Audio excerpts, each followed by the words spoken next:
ನಮಸ್ಕಾರ. ಹಿಂದಿನ ಸಂಚಿಕೆಯಲ್ಲಿ ಯೋಗದಿಂದ ಹೇಗೆ ಆರೋಗ್ಯವನ್ನು ಕಾಪಾಡಿಕೊಳ್ಳುವುದರ ಅನ್ನೋ ಬಗ್ಗೆ ಮಾಹಿತಿ ತಿಳಿಸಿಕೊಡಲಾಗಿತ್ತು. ಈ ಸಂಚಿಕೆಯಲ್ಲಿ ವೇದ ಮತ್ತು ಉಪನಿಷತ್ತು ಇದರ ಬಗ್ಗೆ ಮಾಹಿತಿಯನ್ನು ತಿಳಿಸಿಕೊಡಲಿದ್ದಾರೆ. ನಮಸ್ಕಾರ ಸರ್. ನಮಸ್ಕಾರ. ವೇದ ಮತ್ತು ಉಪನಿಷತ್ತು ಅಂದರೇನು, ಅದರ ಉದಾಹರಣೆಗಳ ಸಹಿತ ವಿವರಿಸಬಹುದಾ? ಹಾಗೆ ಎಷ್ಟು ವಿಧಗಳಿದೆ ಅದರಲ್ಲಿ? ಈಗ ನೋಡಿ, ಮೊದಲು ಪದದ ಅರ್ಥ ತಿಳ್ಕೊಳ್ಳೋಣ. ವೇದ ಅಂದ್ರೆ ಏನು ಅಂತ. ವೇದ ಅಂದ್ರೆ ತಿಳಿ ಅಂತ ಅಷ್ಟೆ, ತಿಳಿದುಕೋ, ಅರ್ಥ ಮಾಡ್ಕೋ, ಅದನ್ನ ವೇದ ಅಂತ. ಆಯುರ್ವೇದ ಆಯುಸ್ಸಿನ ಬಗ್ಗೆ, ಆರೋಗ್ಯದ ಬಗ್ಗೆ ತಿಳ್ಕೊಳ್ಳೋದನ್ನ ಆಯುರ್ವೇದ ಅಂತ ಹೇಳ್ತಾರೆ. ಈಗ ವೇದಗಳು ಬೇಕಾದಷ್ಟಿದೆ ತಿಳ್ಕೊಳ್ಳುವಂಥದ್ದು. ಋಗ್ವೇದ, ಯಜುರ್ವೇದ, ಸಾಮವೇದ, ಅಥರ್ವಣ ವೇದ ಅಂತ ಮುಖ್ಯವಾಗಿ 4 ವೇದಗಳು. ಒಂದೊಂದರಲ್ಲೂ ಸಾವಿರಾರು ಸೂತ್ರ ಬರುತ್ತೆ, ಎಲ್ಲ ಸೇರಿ ಲಕ್ಷಾಂತರ ಸೂತ್ರಗಳಾಗುತ್ತೆ. ಪ್ರತಿಯೊಬ್ಬರು ಇದನ್ನು ತಿಳ್ಕೋಬೇಕು ನಿಜ, ಆದರೆ ಇಷ್ಟೊಂದು ಅಧ್ಯಯನ ಮಾಡಿ ತಿಳ್ಕೊಳ್ಳೋಷ್ಟು ಸಮಯ ಈಗ ಸುಮಾರು ಜನಕ್ಕೆ ಇರೋದಿಲ್ಲ. ಆದ್ದರಿಂದ ಅದರ ಅಂಗಭಾಗ ಅಂದರೆ ಅದರದೇ ಭಾಗ ಆದಂಥ ಉಪನಿಷತ್. ಉಪನಿಷತ್ ಅಂದರೆ ಉಪ ಅಂದರೆ ಹತ್ತಿರ, ಪಾದದ ಹತ್ತಿರ. ಉಪನಿಷತ್ ಅಂದರೆ ಕುಳಿತುಕೋ, ಹತ್ತಿರ, ಪಾದದ ಹತ್ತಿರ ಕುಳಿತುಕೊಂಡು ತಿಳ್ಕೋ, ಕಲ್ತ್ಕೋ ಅಂತ. ಉದಾಹರಣೆಗೆ ಈ ವೇದಕ್ಕೂ ಉಪನಿಷತ್ಗೂ ಏನು ವ್ಯತ್ಯಾಸ ಇರುತ್ತೆ ಅಂದರೆ, ಈಗ ವೇದನ ಹೇಳಿದೆ, ಡೀಟೇಲ್ ಆಗಿರುತ್ತೆ. ಈಗ ಆಯುರ್ವೇದ ಹೇಳಿದೆ, ಅದರದ್ದು ಉಪವೇದ, ವೇದದ ಒಂದು ಉಪವೇದ ಆಯುರ್ವೇದ. ಆಯುರ್ವೇದ ಅಂದ್ರೆ ಏನು ಅಂತ ತಿಳ್ಕೊಳ್ಳೋಕ್ಕೆ ನಿಮಗೆ ಹಿತಾಹಿತಂ ಸುಖಂ ದುಃಖಂ ಮಾನಂಚ ತಚ್ಚ ಯತ್ರೋಕ್ತಂ. ಹಿತಾಹಿತಂ ಸುಖಂ ದುಃಖಂ ಆಯುಸ್ತಸ್ಯ ಹಿತಾಹಿತಂ ಮಾನಂಚ ತಚ್ಚ ಯತ್ರೋಕ್ತಂ ಆಯುರ್ವೇದ ಸೌಚ್ಯತೆ ಅಂತ ಬರುತ್ತೆ. ಅಂದರೆ ಹಿತ ಅಹಿತ ಯಾವುದು ನಮ್ಮ ದೇಹಕ್ಕೆ, ಸುಖ ದುಃಖ ಯಾವುದು ನಮ್ಮ ದೇಹಕ್ಕೆ, ಇದರ ಬಗ್ಗೆ ಎಲ್ಲ ಸವಿಸ್ತಾರವಾಗಿ ಡೀಟೇಲ್ ಆಗಿ ತಿಳಿಸ್ಕೊಡ್ತಕ್ಕಂಥದ್ದು ಆಯುರ್ವೇದ. ಆದರೆ ವೇದನ ತಿಳಿಯೋದು ಕಷ್ಟ ಅನ್ನೋರಿಗೆ ಉಪನಿಷತ್ ಅಂತ ಒಂದೇ ಒಂದು ಸಣ್ಣ ವಾಕ್ಯದ ಮುಖಾಂತರ ನಾವೇನು ಹೇಳಬೇಕು ಅಂತಿದೆಯೋ ಅದನ್ನ ತಿಳಿಸ್ಕೊಡೋದು. ಉದಾಹರಣೆಗೆ, ಈಗ ಹಾಸಿಗೆ ಇದ್ದಷ್ಟು ಕಾಲ್ಚಾಚು ಅಂತ ಒಂದು ಕೆಲವು ಗಾದೆ ಮಾತು ಹೇಳ್ತೀನಿ. ಆ ಥರ ಹಾಸಿಗೆ ಇದ್ದಷ್ಟು ಕಾಲ್ಚಾಚು ಅಂತ ಹೇಳೋದನ್ನ ಉಪನಿಷತ್ ವಾಕ್ಯ ಅಂತ ಹೇಳ್ತೀವಿ. ಅಷ್ಟು ಹೇಳಿದ್ರೆ ಕೆಲವ್ರಿಗೆ ಅರ್ಥ ಆಗುತ್ತೆ. ಅಂದ್ರೆ ಏನು, ನಮ್ಮ ಸಂಪಾದನೆ ಎಷ್ಟಿದೆಯೋ, ನಮ್ಮ ಆರ್ಥಿಕ ಸಾಮರ್ಥ್ಯ ಎಷ್ಟಿದೆಯೋ ಅದಕ್ಕೆ ತಕ್ಕಂಗೆ ನಾವು ಖರ್ಚು ಮಾಡಬೇಕು ಅನ್ನೋದು ತಿಳುವಳಿಕೆ ಬರುತ್ತೆ. ಅದೇ ಕತೆ ಸಹಿತ ಅಥವಾ ಯಾವ್ದಾರ ವ್ಯಕ್ತಿ ಅವನ ಆದಾಯ ಮೀರಿ ಖರ್ಚು ಮಾಡಿದ್ರೆ ಏನಾಗುತ್ತೆ ಈ ಥರ ಡೀಟೇಲ್ ಆಗಿ ಹೇಳಿ ಅದರ ವಿವರಣೆ ಕೊಟ್ಟಾಗ ಅದು ವೇದ ಅಂತ ಆಗುತ್ತೆ. ಈಗ ನೀವು ಹೇಳ್ದಂಗೆ ಬೇಕಾದಷ್ಟು ಉಪನಿಷತ್ತುಗಳಿದೆ. ಉದಾಹರಣೆಗೆ ತೈತ್ರೇಯ ಉಪನಿಷತ್, ಬೃಹದಾರಣ್ಯಕ ಉಪನಿಷತ್, ಈಶೋಪನಿಷತ್, ಕೇನೋಪನಿಷತ್, ಈ ಥರ ತುಂಬ ಉಪನಿಷತ್ಗಳು ಬರುತ್ತೆ. ಅದರಲ್ಲಿ ಬಹಳ ಮುಖ್ಯವಾಗಿ ಗೀತೋಪನಿಷತ್. ನಾವೆಲ್ಲರೂ, ನೀವು ಯಾವುದನ್ನ ಉದಾಹರಣೆ ಸಹಿತ ಹೇಳಿ, ಯಾವುದನ್ನ ನಾವು ಪ್ರತಿಯೊಬ್ಬರೂ ಅಧ್ಯಯನ ಮಾಡಬೇಕು, ಅದರಿಂದ ಸುಖವಾದ, ಶಾಂತಿಯುತವಾದ, ಆರೋಗ್ಯಕರವಾದ ಜೀವನ ನಡೆಸಬೇಕು ಅಂದರೆ ಗೀತೋಪನಿಷತ್. ನಿಮಗೆ ಈ ಗೀತೋಪನಿಷತ್ತನ್ನ ಯಾಕೆ ಎಲ್ಲರೂ ಬಹಳ ಮುಖ್ಯವಾಗಿ ಅಧ್ಯಯನ ಮಾಡಬೇಕು, ಅನುಷ್ಠಾನ ಮಾಡಬೇಕು ಅಂತಾರೆ ಅಂದರೆ, ಇದು ಸರ್ವೋಪನಿಷತ್ ಸಾರ. ಒಬ್ಬ ಮನುಷ್ಯ ಹೇಗೆ ತನ್ನ ಜೀವನನ ಬಾಲ್ಯದಿಂದ, ಹುಟ್ಟಿದಾಗಿಂದ ಕೊನೆಯವರೆಗೆ ನಡೆಸಬೇಕು ಅನ್ನೋದಕ್ಕೆ ಒಂದು ಮ್ಯಾನ್ಯಲ್, ಅಂದರೆ ಒಂದು ಗ್ರಂಥ. ನಾವು ಹೇಗೆ ನಮ್ಮ ಜೀವನವನ್ನು ನಡೆಸಬೇಕು, ಯಾರು ಅಚ್ಚುಕಟ್ಟಾಗಿ ಸರಿಯಾಗಿ ಗೀತೋಪನಿಷತ್ನ ಶ್ರವಣ, ಮನನ, ಅನುಷ್ಠಾನ ಮಾಡ್ತಾರೋ ಅವರು ಅತ್ಯುತ್ತಮವಾದ ಜೀವನ, ಸರ್ವತೋಮುಖ ಅಭಿವೃದ್ಧಿ ಇರತಕ್ಕಂಥ ಜೀವನ, ಶಾಂತಿ ಸುಖ ಸೌಹಾರ್ದತೆಯಿಂದಿರ್ತಕ್ಕಂಥ ಜೀವನವನ್ನು ನಡೆಸಬೇಕು. ಹಾಗಿದ್ರೆ ನಮ್ಮ ಶಾಲೆಗಳಲ್ಲೇ ಬೇಕಾದಷ್ಟು ಜ್ಞಾನ ಕೊಡ್ತಾರೆ. ನಾವು ಆಚೆ ಕಡೆ ಪ್ರಪಂಚದಿಂದ, ಜನಗಳಿಂದ ಬೇಕಾಷ್ಟು ತಿಳ್ಕೊತೀವಿ. ಹಾಗೆ ನಮ್ಮ ಜೀವನದ ಸ್ವಂತ ಅನುಭವದಿಂದ ಬೇಕಾಷ್ಟು ನಾವು ತಿಳ್ಕೊತೀವಿ. ಅದೆಲ್ಲ ಸಾಕಾಗಲ್ಲ, ಗೀತೆ ಉಪನಿಷತ್ತೇ ಬೇಕಾಗತ್ತಾ? ನೀವು ಸರಿಯಾಗಿ ಹೇಳಿದ್ರಿ. ಶಾಲೆನಲ್ಲೇ ಬೇಕಾದಷ್ಟು ವಿದ್ಯಾಭ್ಯಾಸ ಆಗುತ್ತೆ, ಸಮಾಜ ನಮಗೆ ಬೇಕಾದಷ್ಟು ಕಲಿಸ್ಕೊಡುತ್ತೆ, ವೈಯಕ್ತಿಕವಾಗಿ ನಮ್ಮ ಸಾಮರ್ಥ್ಯದಿಂದ ನಾವು ಎಷ್ಟೋ ಕಲಿತ್ಕೋತೀವಿ. ಈಗ ಒಂದು ಸೂತ್ರ ಹೇಳುತ್ತೆ, ಏನಂದರೆ ಜೀವನದಲ್ಲಿ ನಾವು ಕಾಲು ಭಾಗ ಗುರುವಿಂದ ಕಲ್ತ್ಕೋತೀವಿ, ಇನ್ನು ಕಾಲು ಭಾಗ ನಮ್ಮ ಬುದ್ಧಿಶಕ್ತಿಯಿಂದ ಕಲ್ತ್ಕೋತೀವಿ, ಇನ್ನು ಕಾಲು ಭಾಗ ನಾವು ಸಮಾಜ ಕಲಿಸ್ಕೊಡುತ್ತೆ, ಇನ್ನು ಕಾಲು ಭಾಗ ನಮ್ಮ ಸ್ವಂತ ಅನುಭವ, ನಾವು ಎಷ್ಟು ಅನುಭವ ಪಡ್ತೀವಿ ಅದನ್ನು ಕಲ್ತ್ಕೋತೀವಿ. ನೀವು ಹೇಳಿದ್ದೆಲ್ಲ ಸರಿ. ಆದರೆ ನಮ್ಮ ಸಮಾಜ ಆಗಲಿ, ಶಾಲೆನಲ್ಲಾಗಲಿ, ನಮ್ಮ ವೈಯಕ್ತಿಕ ಅನುಭವ ಆಗಲಿ, ಋಷಿಮುನಿಗಳು ಏನು ಹೇಳಿದ್ರು, ಈ ವೇದೋಪನಿಷತ್ ಏನು ಹೇಳ್ತು, ಇದನ್ನು ಎಲ್ಲೋ ಸಾಮಾನ್ಯವಾಗಿ ಕಲಿಸ್ಕೊಡಲ್ಲ. ಎಲ್ಲೋ ಕೆಲವು ಕಡೆ ಕಲಿಸ್ಕೊಡ್ತಾರೆ. ಸಾಮಾನ್ಯವಾಗಿ ಇತ್ತೀಚಿನ ಲೌಕಿಕ ಶಿಕ್ಷಣದಲ್ಲಿ ಈ ವೇದಾಂತದ ಬಗ್ಗೆ ಆಗಲಿ, ಉಪನಿಷತ್ ಬಗ್ಗೆ ಆಗಲಿ ತಿಳಿ ಹೇಳಲ್ಲ. ನಾವು ಕಡ್ಡಾಯವಾಗಿ ಪ್ರತಿಯೊಬ್ಬರು ವೇದ ಉಪನಿಷತ್ ಬಗ್ಗೆ ತಿಳ್ಕೊಳ್ಳೇಬೇಕು. ಯಾಕೆಂದರೆ ನಾನು ಈಗ ತಾನೇ ಹೇಳಿದ ಅದೊಂದು ಮ್ಯಾನ್ಯಲ್, ಮನುಷ್ಯ ಹೇಗೆ ಜೀವನ ಮಾಡಬೇಕು ಅನ್ನೋದಕ್ಕೆ ನಮಗೆ ವೇದೋಪನಿಷತ್ತೇ ನಮಗೆ ಪ್ರಮಾಣ. ಪ್ರಮಾಣ ಅಂದರೆ ಅದೇ ನಮಗೆ ಅಕಾರ್ಡಿಂಗ್ ಟು ದಟ್ ಅಂತ ಹೇಳ್ತಾರಲ್ಲ, ಅದು ಹೇಗೆ ಹೇಳುತ್ತಾ ಹಂಗೆ ನಡೆದ್ರೆ ಸಾರ್ಥಕ ಜೀವನವನ್ನು ನಡೆಸ್ಬೋದು. ಉದಾಹರಣೆಗೆ ಒಂದು ಹೇಳ್ತೀನಿ ಕೇಳಿ. ಉಪನಿಷತ್ ವಾಕ್ಯ.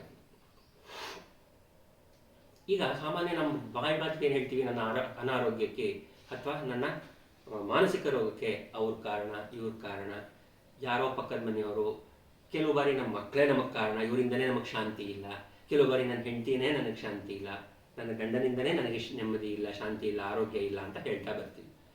ಇದು ಸರ್ವೇ ಸಾಮಾನ್ಯವಾದ ಮಾತು. ನೀವೇ ಎಲ್ಲ ಅಕ್ಕಪಕ್ಕ ಕೇಳ್ತಾ ಇರ್ತೀರಿ, ನಿಮ್ಮ ಸ್ನೇಹಿತರಲ್ಲಿ, ನಿಮ್ಮ ಸಂಬಂಧಿಕರಲ್ಲಿ ಈ ಮಾತನ್ನ ಕೇಳ್ತಾ ಇರ್ತೀರಿ.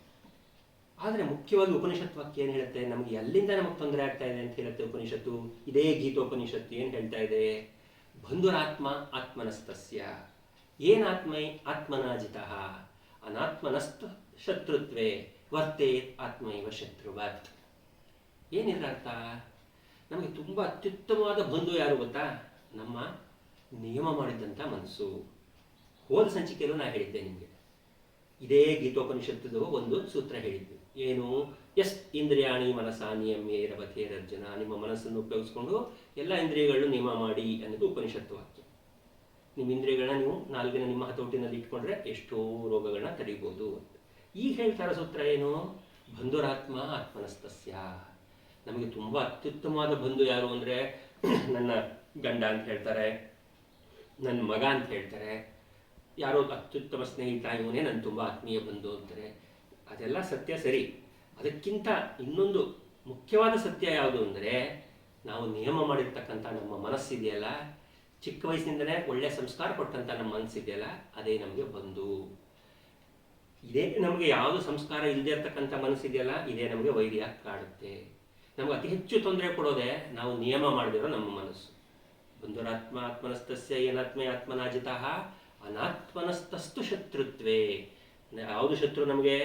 ಅನಾತ್ಮನಸ್ತಸ್ತು ಶತ್ರುತ್ವೇ ವರ್ತೈತ್ ಆತ್ಮೈವ ಶತ್ರುವತ್. ಇದೇ ನಮಗೆ ಶತ್ರು ಥರ ವರ್ತನೆ ಮಾಡುತ್ತೆ. ಪ್ರತಿಯೊಬ್ಬರೂ ಸಂಸ್ಕಾರವನ್ನು ಪಡ್ಕೊಳ್ಳೇಬೇಕು. ಉಪನಿಷತ್ತೇ ನಮಗೆ ಅತ್ಯುತ್ತಮವಾದಂಥ ಸಂಸ್ಕಾರವನ್ನು ಕೊಡ್ತಕ್ಕಂಥ. ಇದನ್ನ ನಮ್ಮ ವಯಸ್ಸಾದಾಗ, ಶಕ್ತಿ ಇದ್ದಾಗ ಅಥವಾ ಸನ್ಯಾಸಿಗಳು ಮಾಡಬೇಕು ಅಂತ ಹೇಳ್ತಾರೆ. ನಾವು ಮಾಡಿ ಏನು ಪ್ರಯೋಜನ? ನಿಮ್ಮ ಪ್ರಶ್ನೆ ಈಗ ನಮ್ಮಂಥ ಸಂಸಾರದಸ್ಥರು ಚಿಕ್ಕ ವಯಸ್ಸಿನಲ್ಲಿ ಮಾಡೋ ಕೆಲಸ ಬಿಟ್ಟು, ರೆಗ್ಯುಲರ್ ಲೌಕಿಕವಾದಂಥ ಎಜುಕೇಷನ್ ಬಿಟ್ಟು ಈ ವೇದ ಉಪನಿಷತ್ತೆಲ್ಲ ತಿಳ್ಕೊಂಡು ಏನು ಪ್ರಯೋಜನ? ಕೊನೆಯಲ್ಲಿ ವಯಸ್ಸಾದ ಕಾಲದಲ್ಲಿ ಯಾವಾಗಲೂ ನಮಗೆ ದುಡಿಯೋಕೆ ಆಗದೆ ಇರುವಾಗ, ಏನು ಕೆಲಸ ಇಲ್ಲದೆ ಇರುವಾಗ, ಅವಾಗ ಕೂತ್ಕೊಂಡು ಭಗವದ್ಗೀತೆನೋ ಗೀತೋಪನಿಷತ್ತಾಗಲಿ ವೇದನಾಗಲಿ ಕೂತ್ಕೊಂಡು ಓದಿ ಅವಾಗ ಅರ್ಥ ಮಾಡ್ಕೊಂಡು ತಿಳ್ಕೊಳ್ಳಿ ಅಂತ ನಿಮ್ಮ ಮಾತಿನ ಅರ್ಥ. ವಿಚಾರ ಹೇಳ್ತೀನಿ ಕೇಳಿ. ಈಗ ನೀವೆಲ್ಲ ಮುಗೀತು, ನಿಮ್ದೆಲ್ಲ ಸಂಸಾರ ಚಿಕ್ಕ ಜೀವನ ಮುಗೀತು, ನಿಮ್ಗೊಂದು 80 ವರ್ಷ ಆಯಿತು, 70 ವರ್ಷ ಆಯಿತು ಅಂತ ಇಟ್ಕೊಳ್ಳಿ.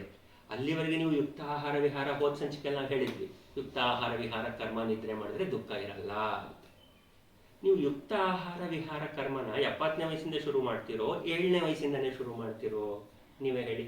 ಚಿಕ್ಕ ಮಗುನೇ ಯುಕ್ತ ಆಹಾರ ವಿಹಾರ ಕರ್ಮ ನಿದ್ರೆ ಅನುಷ್ಠಾನ ಮಾಡ್ಕೊಂಡ್ಬಂದ್ರೆ ಅವನು ಬಾಲಕನಾಗಿದ್ದಾಗ, ಯೌವನದಲ್ಲಿ ಮತ್ತು ದುಡಿಯೋ ವಯಸ್ಸಿನಲ್ಲಿ ಮತ್ತೆ ವೃದ್ಧಾಪ್ಯದಲ್ಲಿ ಎಲ್ಲ ವಯಸ್ಸಲ್ಲೂ ಸಹ ಆರೋಗ್ಯದಿಂದ ಇರಬಹುದು. ಆದ್ರಿಂದ ಇದನ್ನು ನಾವು ಚಿಕ್ಕ ವಯಸ್ಸಿನಲ್ಲೇ ಅನುಷ್ಠಾನ ಮಾಡಬೇಕು. ನಮ್ಮ ಆರೋಗ್ಯಕ್ಕೆ ಹಾಗಾದ್ರೆ ಯಾವುದು ತಡೆಗೋಡೆ? ನಮ್ಮ ಜ್ಞಾನಕ್ಕೆ ಯಾವುದು ಅಡಚಣೆ ಆಗ್ತಾ ಇರೋದು? ನೀವು ಹೇಳೋಂಗೆ ಉಪನಿಷತ್ತಲ್ಲಿ ಅದಕ್ಕೂ ಉಪಾಯ ಇದೆ. ಏನು ಹೇಳುತ್ತೆ ಉಪನಿಷತ್ತು? ಯಾವುದು ನಮ್ಮ ಜ್ಞಾನಕ್ಕೆ ತಡೆ?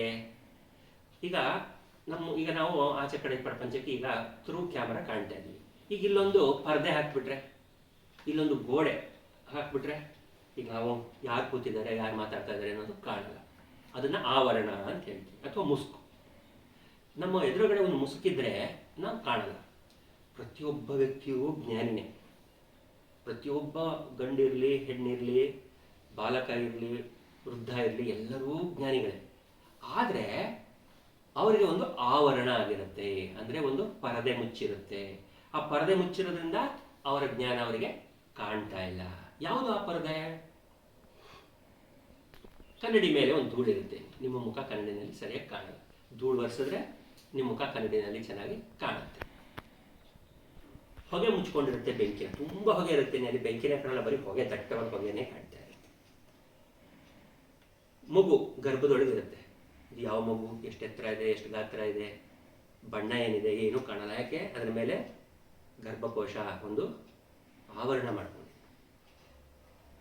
ಇದೇ ಥರ ನಮ್ಮ ಅಜ್ಞಾನಕ್ಕೂ ಒಂದು ಆವರಣ ಇರುತ್ತೆ. ಏನಿದು? ಇದೇ ಗೀತೋಪನಿಷತ್ ಹೇಳ್ತಾ ಇದೆ, ಧೂಮೇನ ಆವ್ರಯತೆ ವನ್ಹಿ. ವನ್ಹಿ ಅಂದರೆ ಬೆಂಕಿ, ಬೆಂಕಿನ ಧೂಮ ಮುಚ್ಕೊಂಡಿರುತ್ತೆ. ಯಥಾದರ್ಶೋ ಮಲೇನಚ. ಆದರ್ಶ ಅಂದರೆ ಕನ್ನಡಿ, ಕನ್ನಡಿನ ಮಲೇನಚ, ಧೂಳು ಮುಚ್ಕೊಂಡಿದ್ರೆ ನಿಮ್ಮ ಮುಖ ಕಾಣಲ್ಲ. ಯಥೋಲ್ಭೆ, ಉಲ್ಭೆ ಆವೃತೆ ಗರ್ಭ. ಯಥೋಲ್ಭೆ ಆವೃತೆ ಗರ್ಭ ತಥಾ ತೇನಮಿದಂ ಆವೃತಂ. ನಮ್ಮ ಜ್ಞಾನಕ್ಕೂ ಒಂದು ಆವರಣ ಇದೆ. ಹಾಗಾದರೆ ಆ ಜ್ಞಾನದ ಆವರಣನ ಹೇಗೆ ತೆಗೆದು? ಈಗ ನಾವು ಜ್ಞಾನದ ಆವರಣವನ್ನು ಹೇಗೆ ತೆಗೆದು ಅನ್ನೋಕ್ಕಿಂತ ಮುಂಚೆ ಜ್ಞಾನದ ಆವರಣ ಯಾವುದು ಅಂತ ತಿಳ್ಕೊಳ್ಳೋಣ. ಆವೃತಂ ಜ್ಞಾನಮೇತೇನ ಜ್ಞಾನಿನೋ ನಿತ್ಯ ವೈರೀಣ ಕಾಮರೂಪೇಣ ಕೌಂತೆಯ ದುಷ್ಪೂರೇಣ ಅನಲೇನ ಚ. ಇದು ಗೀತೋಪನಿಷತ್ತಿದೆ ವಾಕ್ಯ. ಆವೃತಂ ಜ್ಞಾನಮೇತೇನ ಅಂದರೆ ಒಬ್ಬ ಜ್ಞಾನಿಗೆ ಒಂದು ಆವರಣ ಆಗಿರುತ್ತೆ. ಯಾವ್ದು? ಕಾಮರೂಪ. ನಮ್ಮ ಹತ್ರ ಇರೋದನ್ನ ಅನುಭವಿಸ್ಬೇಕು ಅನ್ನೋದು ರಾಗ, ಬೇರೆಯವ್ರದೆಲ್ಲ ಏನಿದೆ ಅದೆಲ್ಲ ನಾನೇ ಅನುಭವಿಸ್ಬೇಕು ಅನ್ನೋದು ಕಾಮ. ಈ ಕಾಮ ಅನ್ನೋದೇ ದೊಡ್ಡ ಆವರಣ. ಪ್ರತಿಯೊಬ್ಬರಿಗೂ ಜೀವನದಲ್ಲಿ ಒಂದೆಲ್ಲ ಒಂದು ಆಸೆ ಮುಗಿಯೋದೇ ಇಲ್ಲ, ಸಾಯ ತನಕನೂ ಮುಗಿಯಲ್ಲ. ಇನ್ನು ಒಂದು ಮುಗಿದ್ರೆ ಇನ್ನೊಂದು, ಮತ್ತೆ ಮುಗಿದ್ರೆ ಇನ್ನೊಂದು. ಆಸೆಯಿಂದ ದೂರ ಇದ್ದವನಿಗೆ ಆವರಣ ಬೇಗ ತೆಕ್ಕೊಳ್ಳುತ್ತೆ, ಸತ್ಯಾಂಶ ಗ್ರಹಿಸ್ಬೋದು, ಯುಕ್ತ ಆಹಾರ ವಿಹಾರ ಕರ್ಮ ನಿದ್ರೆ ಅನುಷ್ಠಾನ ಮಾಡೋಕ್ಕೆ ಸಾಧ್ಯ ಆಗುತ್ತೆ. ಹಾಗಾದ್ರೆ ನಿಮಗೆ ಕೋಪನೇ ಬರಲ್ವಾ? ದುಃಖನೇ ಆಗಲ್ವಾ? ಆಸೆನೇ ಬರಲ್ವಾ? ಅನಾರೋಗ್ಯನೇ ಆಗಲ್ವಾ? ಒಳ್ಳೆ ಪ್ರಶ್ನೆ ಕೇಳಿದ್ರಿ. ಈಗ ನೀವು ಹೇಳಿದ್ರಿ, ನಾವು ಇಷ್ಟು ವರ್ಷದಿಂದ ಇದನ್ನು ತಿಳ್ಕೊಳ್ತಾ ಬಂದೀವಿ, ಒಂದು 20 ವರ್ಷದಿಂದ ಇದನ್ನ ಅಧ್ಯಯನ ಮಾಡ್ತಾ ಬರ್ತಾ ಇದ್ದೀವಿ, ಸಾಧ್ಯ ಆದಷ್ಟು ಮಟ್ಟಿಗೆ ಅನುಷ್ಠಾನ ಮಾಡ್ತಾ ಇದ್ದೀವಿ. ನಮ್ಮ ಸ್ನೇಹಿತರು ಒಬ್ಬರು ಇಲ್ಲಿ ಹುಣಸೂರು ರಸ್ತೆಯಲ್ಲಿ ಮೈಸೂರಿನಲ್ಲಿ ಲಿರುಚಿ ಅನ್ನೋ ಹೋಟೆಲ್ ಜಯಕುಮಾರ್ ಅಂತ ಒಬ್ಬರು ಮ್ಯಾನೇಜರ್ ಇದ್ದಾರೆ. ಅವರೇ ನಮಗೆ ಈ ಥರ ವಿಡಿಯೋ ಮಾಡಿ ಅನುಕೂಲ ಆಗುತ್ತೆ 4 ಜನಕ್ಕೆ ಅಂತ ಹೇಳಿದ್ರು. ಅವ್ರ ಸಲಹೆ ಮೇಲೆ ನಾವು ಮಾಡ್ಕೊಂಡು ಬರ್ತಾ ಇದ್ದೀವಿ. ಅವರು ಒಂದು ದಿವಸ ಕೇಳಿದ್ರು, ಇದೇ ಥರ ಅವ್ರ ಜೊತೆ ಕುಳಿತಿದ್ದಾಗ ಚರ್ಚೆ ಮಾಡ್ತಿದ್ದಾಗ ಒಂದ್ಸಲ ಯಾವುದೋ ವಿಚಾರಕ್ಕೆ ಕೋಪ ಬಂದಾಗ ಅವ್ರು ಹೇಳಿದ್ರು. ನಾನು ಕೋಪ ಮಾಡ್ಕೊಂಡಾಗ ಅವ್ರು ಹೇಳಿದ್ರು, ಏನು ನೀವು ಎಲ್ಲ ಅಧ್ಯಯನ ಮಾಡ್ತೀರಿ, ಭಗವದ್ಗೀತೆ ಎಲ್ಲ ತಿಳ್ಕೊಂಡಿದ್ದೀರಿ, ಉಪನಿಷತ್ತೆಲ್ಲ ಹೇಳ್ತೀರಿ, ನೀವೇ ಕೋಪ ಮಾಡ್ಕೋತಿದ್ದೀರಿ, ನಾವು ಕೋಪ ಮಾಡ್ಕೋತೀವಿ, ನೀವು ಕೋಪ ಮಾಡ್ಕೋತೀರಿ, ಏನು ಬಂತು ಹಾಗಾದ್ರೆ ಭಾಗ್ಯ, ನೀವು ಇದನ್ನೆಲ್ಲ ಓದಿ ಅನುಷ್ಠಾನ ಮಾಡಿ ಅಂತ. ವಿಚಾರ ಇಷ್ಟೇ, ಸತ್ಯಾಂಶ ತಿಳ್ಕೊಳ್ಳಿ. ಯಾರು ವೇದ ಉಪನಿಷತ್ ಅಧ್ಯಯನ ಮಾಡ್ತಾರೆ, ಅನುಷ್ಠಾನ ಮಾಡ್ತಾರೆ, ಅದಕ್ಕೆ ಪ್ರಯತ್ನ ಶುರು ಮಾಡಿರ್ತಾರೆ, ವರ್ಷಕ್ಕೊಂದು 10 ಸಲ ಕೋಪ ದುಃಖ ಬರ್ಬೋದು, ಆಸೆ ಬರ್ಬೋದು. ಇದನ್ನು ಯಾರು ಅನುಷ್ಠಾನ ಮಾಡಲ್ಲ, ಯಾರು ಇದನ್ನು ತಿಳ್ಕೊಳ್ಳಲ್ಲ, ಗ್ರಹಿಸೋ ಶಕ್ತಿ ಇರಲ್ಲ, ಅವ್ರಿಗೆ 1000 ಸಲ ಕೋಪ ದುಃಖ ಬರುತ್ತೆ. ಇಷ್ಟೇ ವ್ಯತ್ಯಾಸ. ಅದರಿಂದ ನಾವು ಸಹ ಪ್ರಯತ್ನದಲ್ಲೇ ಇದ್ದೀವಿ. ಕೋಪ ದುಃಖ, ನಾವು ಅನಾರೋಗ್ಯ ಅನುಭವಿಸಿದ್ದೀವಿ, ಆದರೆ ಪರ್ಸೆಂಟೇಜ್ ತುಂಬ ಕಮ್ಮಿ ಇರುತ್ತೆ. ನಾವು ವರ್ಷಕ್ಕೆ 10 ಸಲ ಅನಾರೋಗ್ಯ, ಒಂದು 10 ಸಲ ಕೋಪ ತೋರಿಸಿದ್ರೆ, ಇದನ್ನು ಅನುಷ್ಠಾನ ಮಾಡದಿರೋನು 100 ಸಲ ಕೋಪ ದುಃಖ ಮತ್ತು ಅನಾರೋಗ್ಯನ ತೋರಿಸ್ತಾರೆ. ಇದನ್ನು ನಾವು ನಮ್ಮ ಪ್ರಯತ್ನದ ಮುಖಾಂತರ, ಪ್ರಯತ್ನ ಅಧ್ಯತಮಾನಸ್ತು ಯೋಗಿ ಸಂಶುದ್ಧ ಕಿಲ್ಬಿಷಃ, ನಮ್ಮ ಸ್ವಪ್ರಯತ್ನದಿಂದ ಉಪನಿಷತ್ತು ಏನು ಹೇಳುತ್ತೆ ಅದರ ಅನುಷ್ಠಾನದಿಂದ ನಾವು ಇದನ್ನೆಲ್ಲ ಕಲ್ಮಶನ ಪರದೆನ ಆವರಣವನ್ನು ನಾವು ತೆಗೆದುಹಾಕಿ ಸತ್ಯ ದರ್ಶನವನ್ನು ಮಾಡ್ತೀವಿ. ತುಂಬ ಒಳ್ಳೆಯ ಮಾಹಿತಿಯನ್ನು ತಿಳಿಸ್ಕೊಟ್ರಿ. ತುಂಬ ಧನ್ಯವಾದಗಳು. ನಮಸ್ಕಾರ. ನಮಸ್ಕಾರ. ಎಲ್ಲರಿಗೂ ನಮಸ್ಕಾರ.